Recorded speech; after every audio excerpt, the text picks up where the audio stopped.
Nene neçə sinnin var? 100 sindim var. 100 sinni var. Mütevəllit 1303'tü. Diyor ama nene Ruslan həmləsi adı var gələr. Gələn. Ruslar onunla sen ne çəkdiydin? Dingiliydim baba.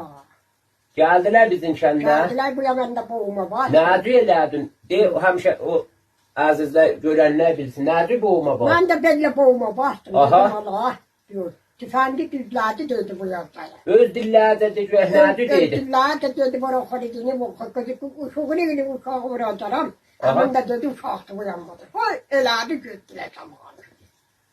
Bu yanmadı ha. Yok bu yanmadı. Ni aga sən nədə günah vardı? Niyə boğuma basdın Ruslan? Gayet dedim bu yana gelmişler. Hə da bir şey Bizim sən. vatanda ne gezdiler, ne aklına paydılar, ne kuluna paydılar.